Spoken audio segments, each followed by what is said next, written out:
नमस्कार, मैं हूं आपके साथ मुबश्शरा परवीन और आप देख रहे हैं आर्टिकल 19 इंडिया। बुलेटिन में आज विस्तार से चर्चा करेंगे दिन भर की तमाम बड़ी खबरों पर। सबसे पहले बात करेंगे राहुल गांधी के करनाल दौरे की। जाति जनगणना पर खड़गे की पीएम मोदी से नई मांग की। देखेंगे राहुल गांधी की नागरिकता पर आए कोर्ट के बड़े फैसले को। लाडकी बहन योजना पर बैकफुट पर आई महायुति सरकार को। और बुलेटिन के आखिर में जानेंगे मॉक ड्रिल के फैसले पर मोदी सरकार के खिलाफ उठते सवालों को। इन सभी मुद्दों पर आज चर्चा करेंगे, लेकिन उससे पहले एक नजर अब तक की हेडलाइंस पर। पटना में बीपीएससी छात्रों पर लाठीचार्ज, सीएम आवास का घेराव और प्रदर्शन करने में जुटे थे अभ्यर्थी। सप्लीमेंट्री रिजल्ट जारी करने की मांग कर रहे हैं छात्र। हमले के बाद पहली बार पहलगाम पहुंची महबूबा मुफ्ती, स्थानीय लोगों से की मुलाकात, बोली पर्यटकों को सुरक्षित रखे सरकार। आतंकवाद के खिलाफ गृह मंत्री से की बड़ी कार्रवाई की अपील। महाराष्ट्र निकाय चुनाव को लेकर सुप्रीम कोर्ट का बड़ा फैसला, चुनाव आयोग को 4 हफ्ते में अधिसूचना जारी करने का दिया निर्देश। ओबीसी आरक्षण को लेकर फंसा है पेच। देश भर में मॉक ड्रिल की तैयारियों के बीच पीएम मोदी और राष्ट्रीय सुरक्षा सलाहकार अजीत डोभाल के बीच हुई बैठक। पाकिस्तान से निपटने के लिए भारत की रणनीति पर की गई चर्चा। गुजरात में आंधी बारिश का कहर, कई जगह पेड़ गिरे, कई जगह मकान ढहे, 14 लोगों की गई जान, मौसम विभाग ने जारी किया अलर्ट। तो ये थी सुर्खियां और अब खबरें विस्तार से। और बात करते हैं आज की सबसे बड़ी और अहम खबर की। लोकसभा में नेता विपक्ष और कांग्रेस सांसद राहुल गांधी ने जम्मू कश्मीर के पहलगाम में आतंकवादी हमले में शहीद हुए लेफ्टिनेंट विनय नरवाल के परिवार से मुलाकात की। ये मुलाकात उस वक्त हुई जब हिमांशु नरवाल के खिलाफ एक वर्ग बयानबाजी कर रहा है, उन्हें ट्रोल कर रहा है। ऐसे में राहुल गांधी की मुलाकात न सिर्फ बहुत मायने रखती है, बल्कि कई लोगों के लिए सीधे संदेश के रूप में भी देखी जा रही है। जिस वक्त नफरती भेड़ियों की भीड़ एक शहीद की पत्नी के खिलाफ नफरत उगल रही, उस वक्त लोकसभा में नेता विपक्ष राहुल गांधी ने शहीद हुए लेफ्टिनेंट विनय नरवाल के परिवार से मुलाकात कर हर किसी को खामोश कर दिया। राहुल गांधी जम्मू कश्मीर के पहलगाम में आतंकवादी हमले में शहीद हुए लेफ्टिनेंट विनय नरवाल के परिवार से करनाल में मुलाकात करने पहुंचे, जिसकी चारों तरफ चर्चाएं हो रही है।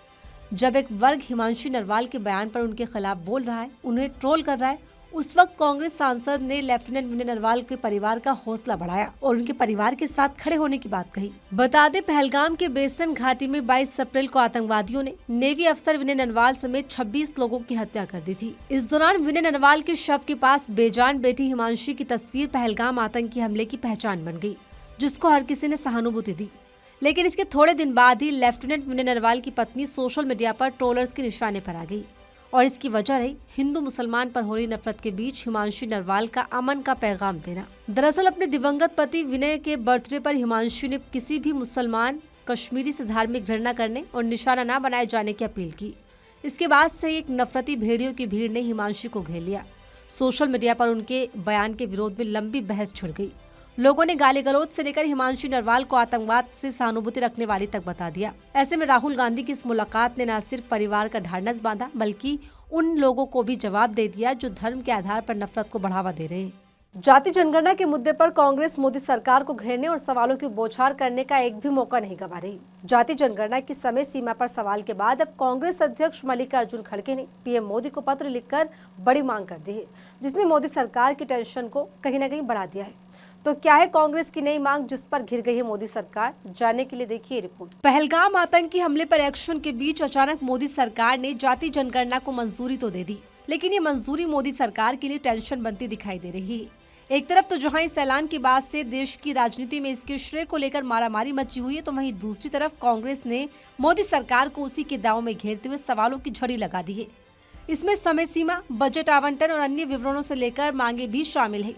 इसी कड़ी में मोदी सरकार पर एक और वार करते हुए कांग्रेस अध्यक्ष मल्लिकार्जुन खड़गे ने जाति जनगणना को लेकर प्रधानमंत्री मोदी को पत्र लिखकर इस पर सभी राजनीतिक दलों से बातचीत शुरू करने की मांग कर दी है। इतना ही नहीं, अपने पत्र में खड़गे ने जाति जनगणना के लिए तेलंगाना मॉडल को अपनाने, आरक्षण के लिए 50% की सीमा हटाने और निजी शिक्षण संस्थानों में SC, ST, OBC के लिए आरक्षण प्रदान करने वाले अनुच्छेद 15(5) को तुरंत लागू करने की भी मांग कर डाली है। यानी जाति जनगणना पर मोदी सरकार पर सीधा वार करते हुए कांग्रेस ने एक नया दांव चल दिया है और बीजेपी को बैकफुट पर ला दिया है। ऐसा इसलिए क्योंकि बीजेपी सरकार का ये फैसला बिहार चुनाव को लेकर विपक्ष के मुद्दों पर एक पॉलिटिकल स्ट्राइक के तौर पर देखा जा रहा था, लेकिन अब इस पर विपक्ष खासकर कांग्रेस के सवालों और मांगों से बीजेपी का दांव उल्टा पड़ता नजर आ रहा है। बता दें, इससे पहले आरजेडी नेता तेजस्वी यादव ने भी जाति जनगणना पर मोदी सरकार को घेरते हुए पिछड़ों, अति पिछड़ों, निजी क्षेत्र, ठेकेदारी और न्यायपालिका में आरक्षण की मांग करके बिहार में बीजेपी का खेल बिगाड़ने का मास्टर प्लान तैयार किया, जिस पर राजनीतिक जानकारों का कहना है कि मोदी सरकार की जाति जनगणना के ऐलान से बिहार में सियासी समीकरण बदल सकते हैं, जहां बीजेपी को बड़ा झटका भी लग सकता है, क्योंकि बीजेपी इस कदम को विपक्षी दलों के खिलाफ काउंटर नैरेटिव बनाने की कवायद में थी, जिसको विपक्ष ही सीधे चुनौती देने में लग गया है। नेता विपक्ष और कांग्रेस सांसद राहुल गांधी की नागरिकता से जुड़ी एक याचिका पर सुनवाई करते हुए इलाहाबाद हाईकोर्ट की लखनऊ बेंच ने बड़ा फैसला सुनाया। कोर्ट ने याचिका को निस्तारित कर दिया। इसी के साथ कोर्ट ने याचिकाकर्ता को कड़ी फटकार लगाते हुए मामले पर केंद्र सरकार से जवाब दाखिल करने का आदेश भी दे दिया है। तो क्या है पूरा मामला जिससे कांग्रेस को मिली है राहत, आइए जानते हैं इस रिपोर्ट में। ब्रिटिश नागरिकता वाले मामले में राहुल गांधी को बड़ी जीत मिली है। इलाहाबाद हाईकोर्ट की लखनऊ बेंच ने याचिका रद्द करते हुए केस को बंद कर दिया है, जो कि कांग्रेस सांसद के लिए बड़ी जीत और बीजेपी के लिए बड़े झटके के तौर पर देखा जा रहा है। सोमवार को इलाहाबाद हाईकोर्ट में मामले की सुनवाई हुई, जहाँ लखनऊ बेंच के जस्टिस AR मसूदी और जस्टिस राजीव रंजन सिंह ने केंद्र और याचिकाकर्ता को फटकार लगाते हुए कहा कि केंद्र सरकार याचिका की शिकायत को निस्तारित करने की कोई समय सीमा नहीं बता पा रही। ऐसे में इस याचिका को विचाराधीन रखने का कोई औचित्य नहीं रह जाता, लिहाजा केस को खत्म कर दिया जाता है। दरअसल इस सुनवाई से पहले इलाहाबाद हाईकोर्ट ने केंद्र सरकार को 10 दिन का समय देते हुए एक स्पष्ट रिपोर्ट की मांग की थी, जिसमें सरकार को बताना था कि राहुल गांधी भारतीय नागरिक हैं या फिर नहीं। हालांकि मामले पर केंद्र सरकार की तरफ से कोई जवाब नहीं दिया गया, जिसके बाद कोर्ट ने मामले को खत्म कर दिया। हालांकि अदालत ने भारत सरकार को निर्देश दिया है कि वो सप्ताह के भीतर राहुल गांधी की नागरिकता पर निर्णय लेकर याचिकाकर्ता को सूचित करे। आपको बता दें, राहुल गांधी की नागरिकता को चुनौती देने वाली ये याचिका बेंगलुरु निवासी विघ्नेश नामक व्यक्ति की ओर से दाखिल की गई थी। इसमें याचिकाकर्ता ने दावा किया था कि उसके पास सभी दस्तावेजों के साथ ब्रिटिश सरकार के कुछ ईमेल भी हैं, जो इस बात को साबित करते हैं कि राहुल गांधी एक ब्रिटिश नागरिक हैं। याचिकाकर्ता ने यह भी कहा था कि राहुल गांधी भारत में चुनाव लड़ने के लिए योग्य नहीं है और साथ ही वो लोकसभा सदस्य भी नहीं बन सकते, जिस पर मामले में CBI जांच की जानी चाहिए। बहरहाल इस पूरे मामले पर इलाहाबाद हाईकोर्ट ने अहम फैसला सुनाते हुए राहुल गांधी को बड़ी राहत दे दी है। महाराष्ट्र सरकार की महत्वाकांक्षी लाडकी बहन योजना को लेकर एक बड़ा राजनीतिक विवाद खड़ा हो गया है। तमाम दावों और वादों के बाद आखिरकार सरकार ने कबूल कर लिया कि इस योजना पर आर्थिक संकट मंडरा रहा है। ये दावा किसी और ने नहीं बल्कि शिवसेना के नेता संजय शिरसाट ने किया है, जिस पर विपक्ष ने महाराष्ट्र सरकार के खिलाफ हल्ला बोल की तैयारी शुरू कर दी है। महाराष्ट्र की फडणवीस सरकार में सामाजिक न्याय मंत्री और शिवसेना नेता संजय शिरसाट के एक बयान ने राज्य में सियासी भूचाल ला दिया। दरअसल लाडकी बहन योजना को लेकर संजय शिरसाट ने बड़ा बयान देते हुए कहा कि राज्य में गंभीर वित्तीय संकट के चलते इस योजना के तहत मासिक सहायता राशि को 2100 रुपए तक बढ़ाना संभव नहीं है, क्योंकि पहले से ही वित्त विभाग पर भारी बोझ है। ऐसे में योजना की राशि बढ़ाई गई तो हालात और खराब हो सकते हैं। इसी के साथ संजय शिरसाट ने वित्त विभाग में फडणवीस सरकार को लेकर नाराजगी भी जाहिर की। यानी साफ साफ महायुति सरकार ने पहली बार सार्वजनिक रूप से स्वीकार कर लिया कि योजना पर आर्थिक संकट के बादल मंडरा रहे हैं, जिस पर सवाल उठने लगे हैं कि जिस योजना के दम पर महायुति बहुमत से सत्ता में आए, उसी पर बड़ा यूटर्न लेकर जनता के साथ धोखा किया जा रहा है। गौरतलब है कि चुनाव से पहले महायुति गठबंधन ने ये वादा किया था कि चुनाव के बाद 1500 से राशि बढ़ाकर 2100 रुपए कर दी जाएगी। हालांकि ऐसे में सामाजिक न्याय मंत्री संजय शिरसाट का ये बयान महायुति सरकार को असहज स्थिति में डाल सकता है और राजनीतिक हलकों में इसकी चर्चाएं भी तेज हो गई है। इधर उद्धव गुट ने महायुति सरकार के खिलाफ इस मुद्दे पर बड़ा आंदोलन करने की बात कह दी है। उद्धव गुट ने महायुति सरकार पर तीखा हमला बोलते हुए कहा, चुनाव से पहले लाडली बहनों को 2100 रुपए देने का वादा किया गया था। अब सरकार अपने ही वादे से मुकर रही है। ये महिलाओं के साथ धोखा है। हम इसके खिलाफ सड़क पर उतरेंगे और आंदोलन करेंगे।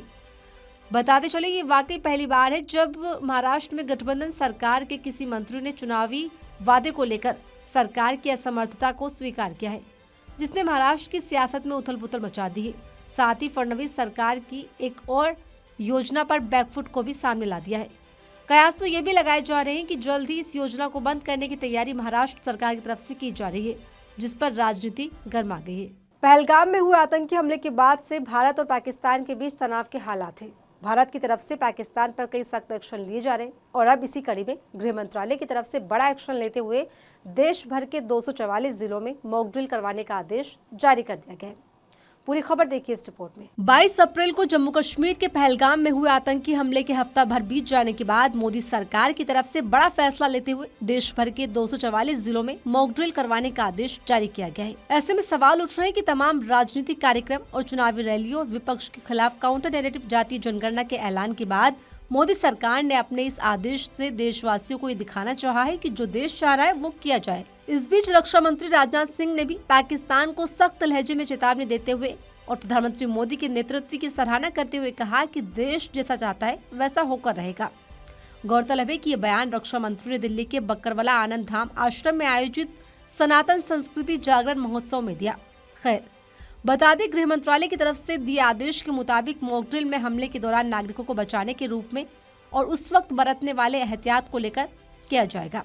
सरकार का कहना है कि सरकार ये सब इसलिए करा रही है ताकि आपात स्थिति में नागरिकों की सुरक्षा को सुनिश्चित किया जा सके, यानी ठीक उसी तरह से जैसे कोरोना काल में ताली और थाली बजवाकर कोरोना वायरस से बचाया गया था। सरकार के इस फैसले पर उद्धव गुट के सांसद संजय राउत ने सवाल किए। उन्होंने कहा, मॉक ड्रिल तो होते रहते हैं। जिस देश को युद्ध की स्थिति पैदा होती है, हमें तो 1971 के युद्ध का अनुभव है, बाद में कारगिल का अनुभव है। कारगिल का युद्ध एक जगह पर हो गया था, लेकिन अगर पूरा देश युद्ध का सामना कर रहा है तो इस प्रकार का मॉक ड्रिल सरकार करना चाहती है तो ठीक है। इसी के साथ शिवसेना यूबीटी सांसद ने कहा कि युद्ध के बाद की स्थिति के लिए अभी से तैयारी करनी होगी। पीएम मोदी को सभी दलों को साथ लेना होगा। देश युद्ध की स्थिति में है, देश की संकट की स्थिति में हम राजनीति नहीं करेंगे। संजय राउत ने आरोप लगाया कि देश में 10 साल में जो अराजकता पैदा हुई है उसके लिए गृह मंत्री जिम्मेदार है। बताते चले, भारत में इससे पहले इस तरह की व्यापक मॉक ड्रिल 1971 में हुए भारत पाक जंग के दौरान देखी गई थी। तो फिलहाल इस बुलेटिन में मेरे साथ इतना ही। ऐसे ही तमाम खबरों के लिए बने रहिए मेरे साथ और देखते रहिए आर्टिकल 19 इंडिया।